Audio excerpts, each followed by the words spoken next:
This video is not a chapter-by-chapter summary of a book. It's an attempt to understand a way of thinking, to understand why most financial decisions have very little to do with intelligence or financial knowledge. The book we're talking about is The Psychology of Money, written by Morgan Housel, one of the best-selling books of the last decade in finance and investing.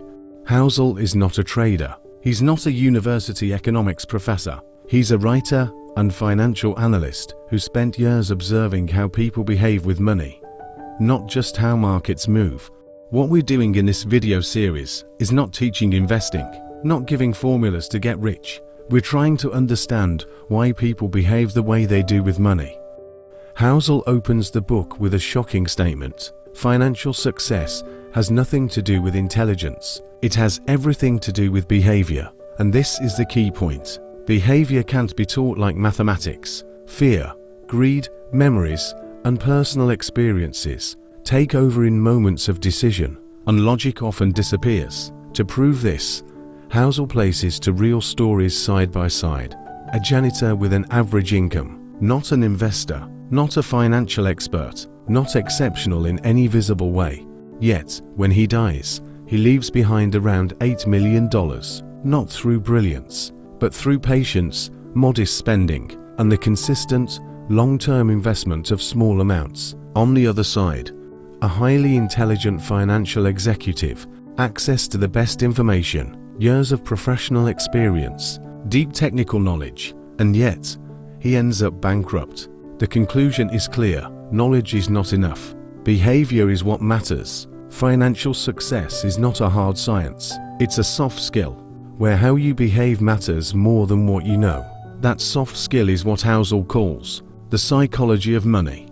Chapter 1 begins with a simple sentence: no one is crazy. Housel explains that when we judge other people's financial decisions, we're using our own life experience as the benchmark, not theirs. Someone who grew up during the Great Depression saw their family lose everything. They experienced uncertainty, fear, and instability. That person may avoid the stock market for the rest of their life. From the outside, we say, that's irrational, but from inside their life, that decision is perfectly logical, because unless we've lived their circumstances, we can't truly understand them. This isn't lack of intelligence, it's a reaction to experience. Housel explains why generations behave differently with money. A generation that experienced severe inflation doesn't trust holding cash. Karma. A generation that grew up during long bull markets sees risk as normal. They're all making decisions in the same market, but with completely different personal histories. Housel talks about Bill Gross. Bill Gross grew up with a father who had personally lived through the Great Depression and financial insecurity. His father taught him that survival matters more than returns, and that protecting capital is more important than chasing the highest possible profit. That cautious mindset later appeared clearly in Bill Gross's investment decisions. Housel says, we see people's financial decisions, but we don't see the story behind them, so we assume others are foolish, when in reality, their life experiences are simply different from ours.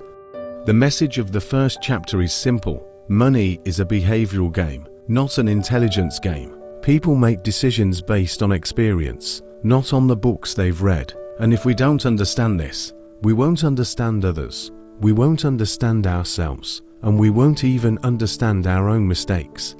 The next chapter is even more intriguing and unsettling: the role of luck and risk in financial success and failure.